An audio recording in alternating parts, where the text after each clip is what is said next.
plataforma chama Paixão de Aruba.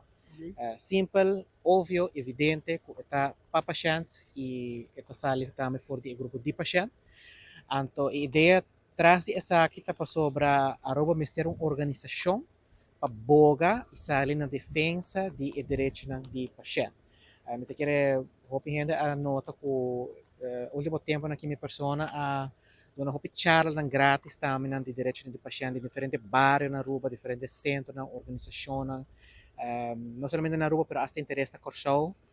Dus interesse tem, pero falta seguinte passo. O passo está com tem necessidade para ter uma plataforma, uma organização para ver se aqui tem prioridade de paciente na Aruba, nas islas, pero também para por negociar com o governo, por de um foro para assim por trazer o ponto mais importante que toca cada de nós, seja que nós está paciente ou de um futuro que nós lo por vir a paciente. Essa aqui está algo para sobre com tem vários países desarrollar bota haya toque o paciente está organizando mês, nata forma uma associação, nata forma uma federação hasta de diferentes países grandes.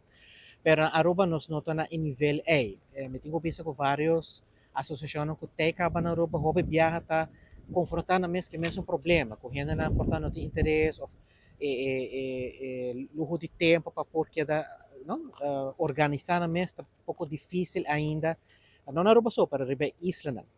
Então, para o motivo é a opta para lançar uma plataforma que está hobby mais, maneira está visto no holandês, laagdrempelig, o drempel está mais above, tu gente pode ter acesso, nós podemos ter informação mais clave do pueblo e por riba essa aqui é hora de uma maneira anônima, maneira safe, maneira segura para cobiar porta vamos ser consciente também que precisa viva do pueblo, que precisa viva bom de paixão.